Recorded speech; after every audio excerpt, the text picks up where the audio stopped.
Шытынаған тағдыр. Интернеттен алынған әсерлі әңгіме. Өзбекстан елінде туылғанмын. Есімім Айым. Ұлтым қазақ. Таза қазақтың қызымын. Үйде 4 ағайындымыз. 3 қыз, 1 ұл. Мен ортаншы қызбын. Әпкем мен сіңілім сұлудың сұлуы.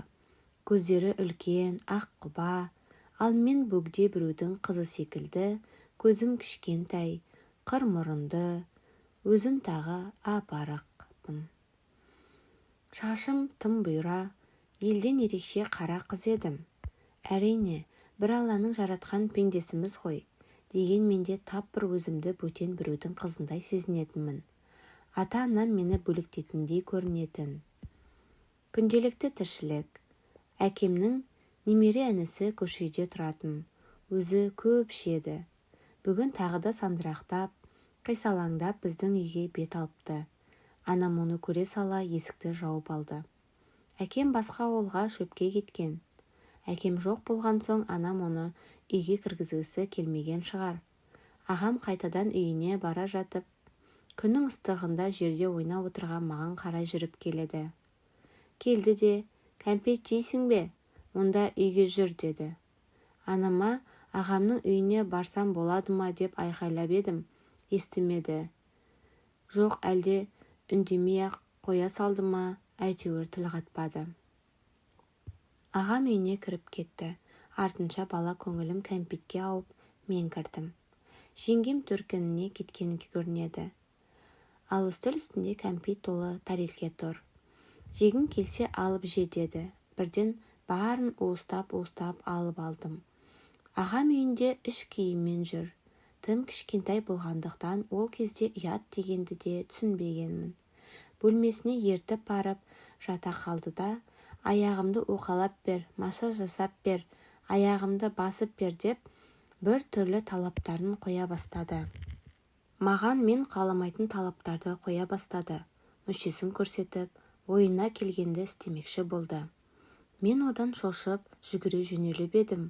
Орыннан атып тұрып ұстап алды да, жұлқылап жерге жатқызып, 2 үлкен қолдарымен мені қылғындыра бастады. Көзімнен жас мөлтілдеп, ағып жатты. Шыны керек, қатты шошыдым. Құдайдың маған қарасқаны болар. Сол мезетте есікті біреу қатты жұлқылап ашты да, бізге қарай келе жатты. Ол анам еді.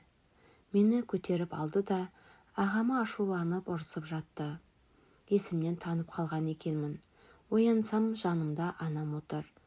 Болған жағдайды ешкімге айтпа деп, мені жұбатуға тырысты.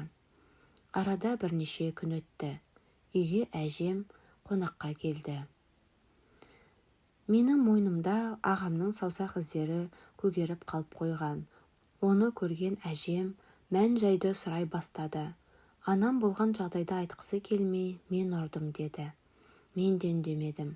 Әжем ашуға булығып, осылай ана баласын ұрады ма екен? Асырай алмасаңдар, қиналсаңдар айтыңдар. Немеремді өзім-ақ асыраймын. Алып кетемін деп киімдерімді жинап, әжеммен еріп кете бердім. Әжем өте ақылды кісі. Маған ақылын айтып, үнемі қолпаштап отыратын. Сенің есіміңді өзім қойғанмын. Сен ертең еліңе елеулі, халқыңа қалаулы азаматша болып өсесің. Ел аузындағы ақылды елдердің бірі болып өсесің деп айтып отырушы еді. Осылайша күндер зулап өте берді.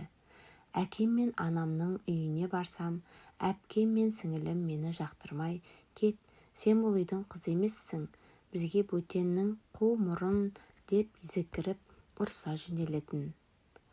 Ал әжемнің үйінде барлығы тамаша еді. Ешкім намысына тиіп ұрыспайды. Әжем еркелетіп отыратын. Мені бұл әлемде жақсы көретін тек әжем шығар деп ойлайтынмын. Біраз уақыттан соң әжемнің үйіндегі кіші ұлы үйленіп, қалаға жұмыс бабымен көшіп кетті. Әрине, олармен әжем де кетті. Мен болсам, әкем мен анамның үйіне қала бердім. Әкемнің аты ғана болмаса, жұмыс басты үйде сирек болады. Әйтеуір өмір сырғып өтіп жатты. 12-ге толдым. Мектептегі үздік оқушылардың бірі болдым. Ауылымызда апта сайын базар болатын. яғни сатушылар келеді, ақшасы барлар сауда жасайды, ал ақшасы жоқтар аш қалатын. Әлі де есімде, сабақты түстен кейін оқитынбыз. Екінші сабақта есікті біреу қақты. Неге екенін білмеймін. Әйтеуір жүрегім зу ете қалды. Қарасам, әпкем келіп тұр екен. Мұғалімге қарады да, айымды болады ма деп мені сұрады. Мұғалімім болса, мені бастан аяқ шолып шығып, аяқ киім әперетін шығарсыздар, деді аяғымдағы жыртық резеңке суретпені көріп. Әпкем жай ғана ия деп үн қатты. Мұғалім жарайды деді де. Мен кітаптарымды жинап, әпкемнің соңынан еріп кете бардым. Біз базарға емес, тіке үйге қарай жол тарттық. Менің жүрегім неге екені белгісіз, тез ұрып кетті. Үйге келсем, анам күтіп отыр екен. Өзі ашулы, қолында ремен бар. Қорқып кеттім. Есіктен кіре сала маған: «Төсек арасындағы ақша қайда?» деді. Мен ештеңені түсінбедім. Төсек арасынан кәмпит ұрлап алып жейтін едім, бірақ Алла куә, ақша алмаған едім. Сол күні көк ала қойдай етіп мені өз туған анам сабап тастады. Алмаған нәрсем үшін. Домалап қалдым. Басымды көтере де алмадым. Сабақ болса жайына қалды. Әжемді сағынып, жылап-жылап жатып қалдым. Бір мезетте шошып ояндым. Сыртта біреулер әңгімелесіп тұрды. Сыныптасым мөлдір мені сұраған екен. Ал әпкем ол жатыр, қазір шақырамын деді. Мен ұшып тұрып есіктен ұрлана қашып үйдің жанындағы тауық қора ішіне жасырынып қалдым. Бірақ ешкім мені сол күні іздемеді. Соншалықты керексіз болғаным ғой. Тауықтарға мұңымды айтып, сол жерде олармен бірге түнедім. Ертеңіне түсте мектепке барсам, бәрі мені ұры екен деп әңгіме айтып, қолын шошайтып, үстімнен күлетін болды. Шынымды айтсам, қадірім кетті. Кім айтқаны белгісіз мені ұры деп, бірақ ешқайсысы менімен араласпай қойды. Сабағым нашарлап, мектепке бармайтын болдым. Анамның менде шаруасы да жоқ. Әпкем мен сіңілім тіпті жандарына жақындатпайды. Өмірім өте берді. Бір күні қаладан әжем келді. Ішімде қанша мұң жатты. Әжеме қарап шыдай алмай жылап жібердім. Әжемді қатты сағынғаным да бар. Оның келгеніне қатты қуандым. Өксігімді баса алмай оны қатты құшақтап алдым. Әжем үйде 1-2 күн болды да, «Қызым, жылама, сен ақылдысың ғой, мықты бол» деді де мені тастап кете барды. Себебі қолындағы келіні айтарлықтай жақсы емес еді. Өзі әрең жүргенде ол келіні мені қайдан сыйдырсын. Әжемнің өзі де оны сезгенді. Әжем әкеме ауылда не бар, қалаға көшіңдер деп айтып кетсе керек. Сол кезден бері әкем көшеміз дей берді.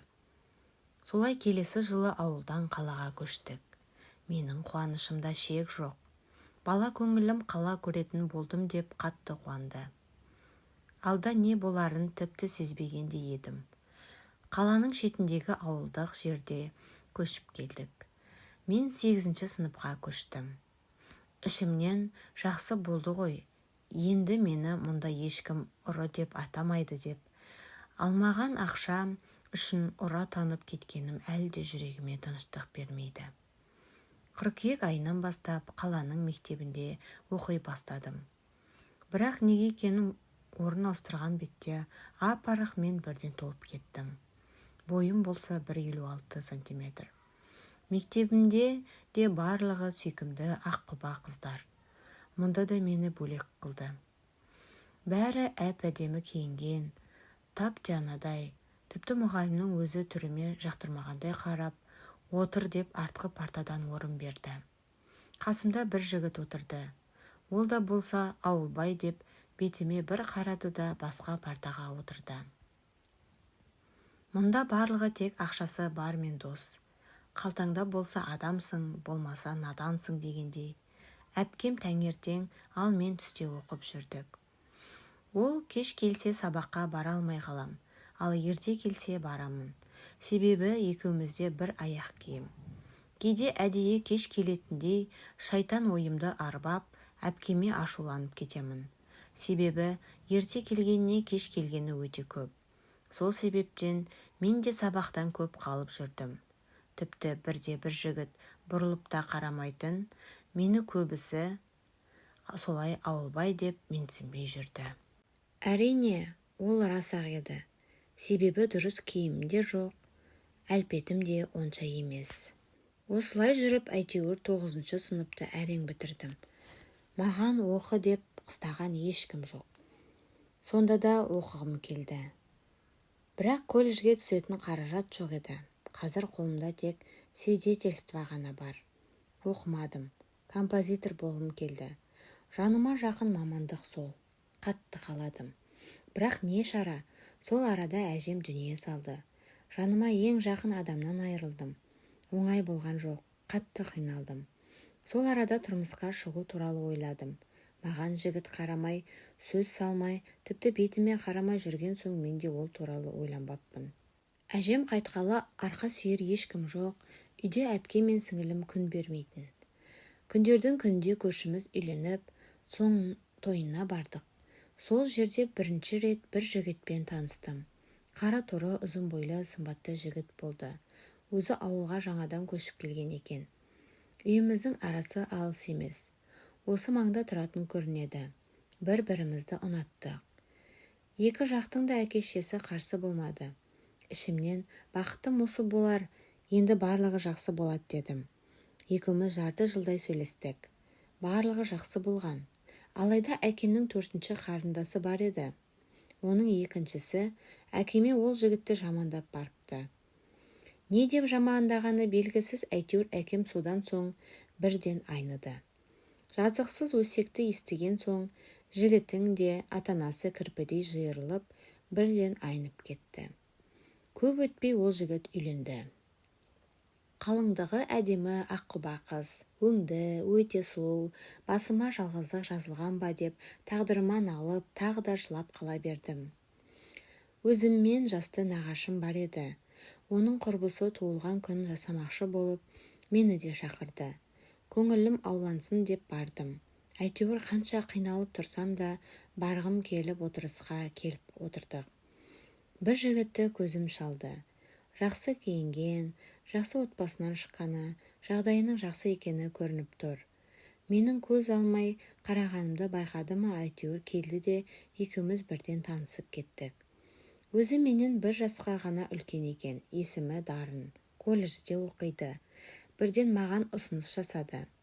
Мен де жігітім үйленіп кеткен соң ерегесіп тұрмысқа шықпақшы болдым. Бірақ та бір көргеннен жүректе оған деген ұшқында пайда болып үлгерді. Көп өтпей Дарынға тұрмысқа шықтым. Әжем қайтқалы арқа сүйер ешкім жоқ, үйде әпке мен сіңілім күн бермейтін. Күндердің күнде көршіміз үйленіп, соң тойына бардық. Сол жерде бірінші рет бір жігітпен таныстым. Қара торы, ұзын бойлы, сымбатты жігіт болды. Өзі ауылға жаңадан көшіп келген екен. Үйіміздің арасы алыс емес. Осы маңда тұратын көрінеді. Бір-бірімізді ұнаттық. Екі жақтың да әке-шешесі қарсы болмады. Ішімнен бақытым осы болар, енді барлығы жақсы болады дедім. Екеуміз жарты жылдай сөйлестік. Барлығы жақсы болған. Алайда әкемнің 4-ші қарындасы бар еді. Оның екіншісі әкеме ол жігітті жамандап барыпты. Не деп жамандағаны белгісіз, әйтеуір әкем содан соң бірден айныды. Жазықсыз өсекті естіген соң жігіттің де атанасы кірпідей жиырылып, бірден айнып кетті. Көп өтпей ол жігіт үйленді. Қалыңдығы әдемі аққұба қыз, өңді, өте сұлу, басыма жалғыздық жазылған ба деп тағдырыма налып, тағы да жылап қала бердім. Өзіммен жасты нағашым бар еді. Оның құрбысы туылған күн жасамақшы болып, мені де шақырды. Көңілім аулансын деп бардым. Әйтеуір қанша қиналып тұрсам да, барғым келіп отырысқа келіп отырдық. Бір жігітті көзім шалды. Жақсы киінген, жақсы отбасынан шыққаны, жағдайының жақсы екені көрініп тұр. Менің көз алмай қарағанымды байқады ма, әйтеуір келді де екеуміз бірден танысып кеттік. Өзі менен 1 жасқа ғана үлкен екен, есімі Дарын, колледжде оқиды. Бірден маған ұсыныс жасады. Мен де жігітім үйленіп кеткен соң ерегесіп тұрмысқа шықпақшы болдым. Бірақ та бір көргеннен жүректе оған деген ұшқында пайда болып үлгерді. Көп өтпей Дарынға тұрмысқа шықтым. Мен 18 жаста, ал күйеуім 19 жаста болдық. Ата-енем күйеуім оқитын болғандықтан екеумізді бөлек қалаға жіберді. Қалада бірнеше ай жақсы тұрдық. Бірақ бір күні достары отырысқа шақырды. Мен токсикоз болып, шамам келмегендіктен онымен бірге бармадым. Түнде ұйықтап жаттым. Бір уақытта тапырлап келіп қалды. Ұйқымда ашар-ашпас оған қарағаным сол еді, өлердей мас екен. Ішіп алған. Келді де мені тепкінің астына алды. Өзім токсикоз болып, өз-өзімді әрең сүйреп жүргенде, бұнысын түсіне алмаған мен қан жоса болып, есімнен танып қалдым. Тұрсам ауруханада жатырмын. Баламнан айырылып қалыппын. Қатты өкпеледім. Сөйтсе менімен бір сыныпта оқитын бала мені күйеуіме, ойбай, соған үйлендің бе? Ол ауылбай, сауатсыз, надан, дым білмейді, жүрген бейшара деген екен. Күйеуім сол сөзге ашуланып, кірерге тесік таппағанды. Арада жарты жыл өте шықты. Бірақ ұруын әлде доғарған жоқ. Ішіп өлесілі мас болып келеді де таяқтың астына алады. Жамбасымнан түсетін ұзын шашымды қолыммен ұстап алып сүйрелейтін. Амал жоқ, шыдап жүрдім. Үйге де кете алмаймын. Қайтып келген қыз атанғым келмеді. Үйге барғанда бәрібір туған бауырларым күн бермейді. Одан да осылай жүргенім жақсы деп жүрдім. Ол бір жаққа кетсе, ішіп келмесе екен деп Құдайдан тілейтін болдым. Себебі ішпесе жап-жақсы адам. Солай жүргенде мені тағы да аяғым ауырлап, босанарға аз қалғанда күйеуім оқуын бітіріп, жақсы жұмысқа тұрды. Жұмысыңды жу деп қоймаған коллективтері мен отырысқа бардық. Жақсы тамақтанып, көңілденіп отырғанда бір коллектив досы мен әңгіме айтып отырғанымды көріп, күйеуім ызаланып кетті. Қой дегенім сол еді, маған қарай жұдырығала жөнелді. Қызғанған еркекті ұрса мейлі ғой, сол арада мені тепкінің астына алды. Ішімдегі 9 айлық баламен домалап қала бердім. Жердің барлығы қан. Бар ойым ішімдегі бала аман болсын. Жедел жәрдем мені алып кетті. Тез арада кесір тілімі мен баланы босандырып алды. Аллаға шүкір, қызды болдым. Бірақ қызымның да, менің де халіміз мәз емес еді. Сол кезде әкем де ауруханаға келіпті. Мен әкемнің барын сонда сезіндім. Мені құшақтап жылап жіберді. Ондай күйеу баланың барынан жоғы ажыратып аламын деп, жағдайымыз жақсарған соң әкем бізді үйіне алып келді. Әкем қызым екеумізді үйге алып келді. Үйде анам, сіңілім, інім ғана. Әпкем тұрмысқа шығып кетіпті. Одан соң әкем ұзын шашымды өз қолымен қысқартып тастады. Бәле жала осымен кетсін деп. Әйтеуір тыныш әрі жақсы тұрып жүрдік. Бірақ күйеуім келгіштей берді. Қайта-қайта әкемнен менен кешірім сұрап, ата-анасы да келіп, оның кетудің амалын жасады. Бәрібір айтқаны болды. Үйде 2 ай ғана тұрдық. Әкем күйеуімнің көңілін қимай, амалсыздан мені жіберді. Бірақ көп болмай ұруын тоқтатпаған күйеуімнен қайтадан қайтып үйге келдік. Басқа шарам болмады. Шытнаған шыны бәрібір өз қалпына келмейді ғой. Қайта бөлшектеніп быт-шыты шығады. Қызым жасқа толды. Әкем жиен немересін немен артық жақсы көреді? менен артық жақсы көреді. Қызым деп тамағын да өзі беріп, ойнатып, ас үстіне түседі. Бір күні есіктің алдын сыпыртып жүрсем, үйге бір машина келіп тоқтады. Ішінен біреу түсіп, айым деген осында тұрады ма деді. Менмін дедім, аң-таң болып. Сізге күйеуіңізді Дарын ажырасу құжатын жіберді. Сотқа келіңіз, мен адвокатымын деді де қолыма қағазды ұстатып кете барды. Қызымды алып сотқа бардым. Ол үйленіпті. Жанында әдеміше келген жастау келіншек отыр. Ләм-мим деместен екеумізде қол қойып, арамызды үздік. Қайтарда әбден жыладым. Көз жасым көл болды. Одан соң өз-өзіме келдім. Мені сонша таяққа алған адамға бола не үшін жылап соқтауым керек? Қиналатын жан мен емеспін. Бақытты болуға лайықтымын. Бұл тек маған берілген сынақ. Болашағым жарқын болады. Өз-өзімді жұбатып, салымды суға кетірмей, қызымды ойлап аяққа тұрдым. Сол уақыттан бері боянып, жасанып, өз-өзіме қарап жүретін болдым. Ажырасқан әйел ретінде емес, өз-өзімді тік ұстауға, басымды көтеріп жүруге тырыстым. Мейлі қанша сынақ кездессе де сынбаймын деп өз-өзіме серт бердім. Біраз уақыт өтті. Өз үйімде жүрдім. Алла жолдан тайдырды ма білмеймін. Әйтеуір әкеммен істейтін менен 7 жас үлкен кісімен кездестім. Жағдайы бар жақсы азамат еді. Қалаған жеріме барып, керек кезде ақша да беріп, қолдау көрсетіп жүрді. Шыны керек, бір-бірімізді қатты ұнаттық. Оның жанымда өзімді еркін сезінетінмін. Қалаған жеріме апарады, қалағанымды әперетін. Маған көзің ерекше әдемі, тұп-тұнық, өзіне тартады дейтін. Бірақ оның өз отбасы бар еді. Ауылды жер болғандықтан оны біраз адам естіп, ақыр аяғында әкемнің де құлағына жетті. Әрине, әкем маған қатты шуланды. Маған бірден қызыңды өз әкесіне бер де, өзің қайда барсаң онда бар деді. Содан амалсыз арамызды үздік. Бірақ әкемнен тығылып, оның алып берген телефонмен сөйлесіп жүрдік. Бір күндері ауылға өзбектер келді. Қазақтардың біразы жұмыссыз қалды.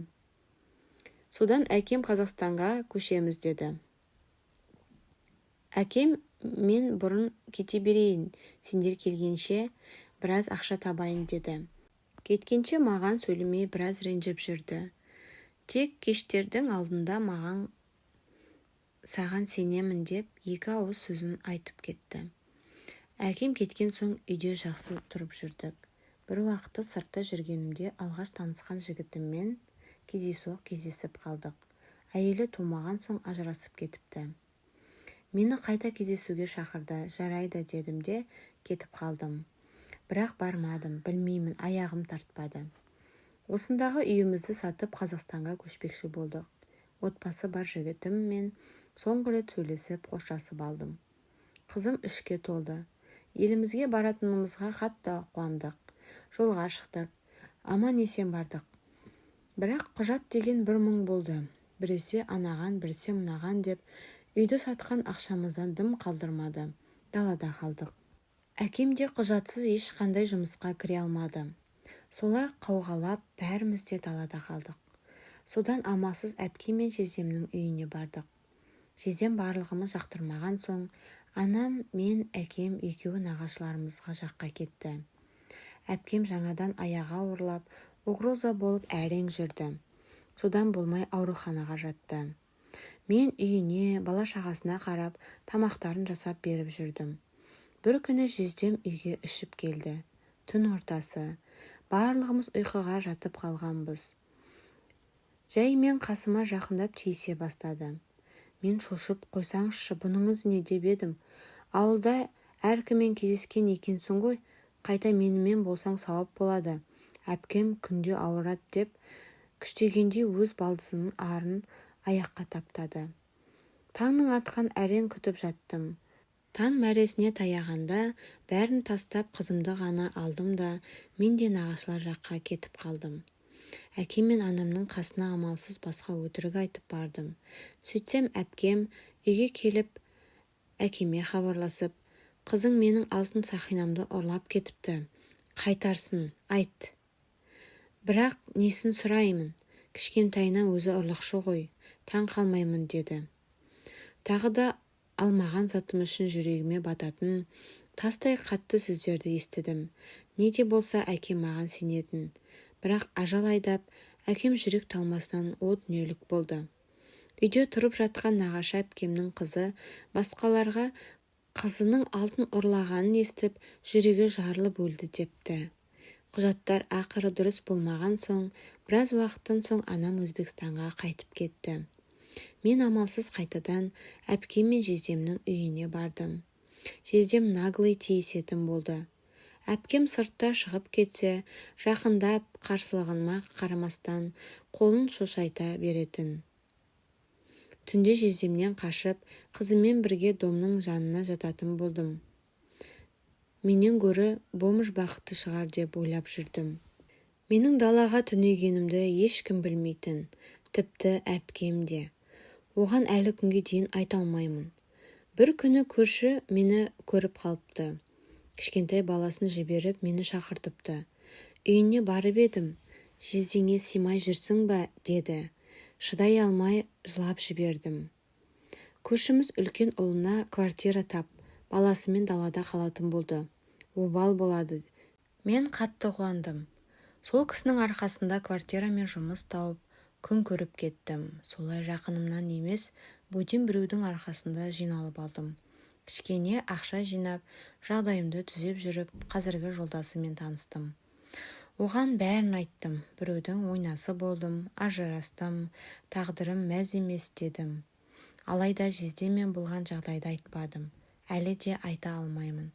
Бірақ та ол маған, сенің өткен өмірің маңызды емес, тек маған адал болсаң болды деді. Некемізді қидырдық.